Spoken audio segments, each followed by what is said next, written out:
خاموش صحرائی رات، سینا کی وادی میں اللہ کے نبی موسیٰ علیہ السلام طور پر رب سے ہم کلام ہو چکے ہیں، تورات عطا ہو چکی ہے اور بنی اسرائیل ایک عظیم ہدایت کے انتظار میں ہیں۔ لیکن اسی لمحے ایک ایسا فتنہ جنم لیتا ہے جو ایمان اور آزمائش کی تاریخ میں ہمیشہ کے لیے رقم ہو جاتا ہے۔ یہ وہ وقت تھا جب موسیٰ علیہ السلام اللہ کے حکم سے 40 راتوں کے لیے قوم سے جدا ہوئے۔ ان کی غیر موجودگی میں بنی اسرائیل کے دلوں میں پرانی غلامی کی یادیں جاگ اٹھیں۔ مصر کی بت پرستی، سنہری معبود اور ظاہری شان و شوکت، یہ سب ان کے دلوں میں دوبارہ زندہ ہونے لگا۔ اسی دوران ایک شخص جسے قرآن سامری کے نام سے یاد کرتا ہے آگے بڑھا۔ اس نے قوم سے کہا کہ وہ ان کے زیورات لائیں۔ وہ زیورات جو کبھی فرعون کے ظلم کی یاد تھے، اب ایک نئے فتنہ کی بنیاد بننے والے تھے۔ سامری نے ان زیورات کو آگ میں ڈالا اور ایک بچھڑے کی شکل کا مجسمہ بنا ڈالا۔ قرآن بیان کرتا ہے کہ وہ بچڑا ایسی آواز نکالتا تھا جو لوگوں کے دلوں کو دھوکہ دے گئی۔ بنی اسرائیل نے کہا، یہی تمہارا معبود ہے اور موسیٰ کا معبود بھی، لیکن موسیٰ بھول گئے۔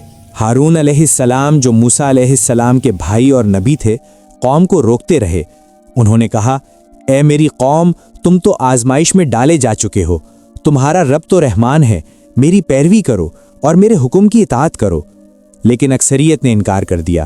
انہوں نے کہا کہ جب تک موسیٰ واپس نہیں آتے، ہم اسی بچھڑے کی عبادت کرتے رہیں گے۔ 40 راتوں کے بعد موسیٰ علیہ السلام واپس لوٹے۔ انہوں نے اپنی قوم کو اس حال میں دیکھا کہ وہ ایک بنے ہوئے مجسمے کے آگے جھکے ہوئے ہیں۔ غصہ، غم اور درد، یہ سب ان کے چہرے اور دل میں جمع ہو چکا تھا۔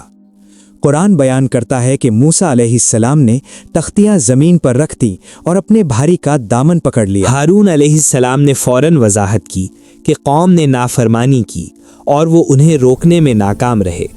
پھر موسیٰ علیہ السلام سامری کی طرف متوجہ ہوئے۔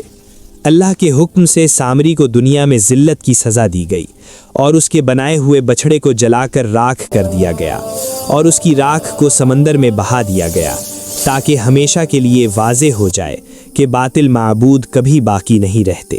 بعد ازاں موسیٰ علیہ السلام نے اپنی قوم کو توبہ کا حکم دیا۔ یہ ایک سخت مگر پاکیزگی کا حکم تھا تاکہ شرک کے زخم صاف ہو سکیں۔ بنی اسرائیل نے توبہ کی اور اللہ نے اپنی رحمت سے ان کی توبہ قبول فرمائی۔ یہ واقعہ ہمیں یہ سبق دیتا ہے کہ معجزات دیکھنے کے بعد بھی اگر دل مضبوط نہ ہو تو انسان فتنہ میں پڑ سکتا ہے۔ سنہری بچڑا محض ایک مجسمہ نہیں تھا، بلکہ یہ انسان کی کمزوری، جلد بازی اور دنیاوی کشش کی علامت تھا۔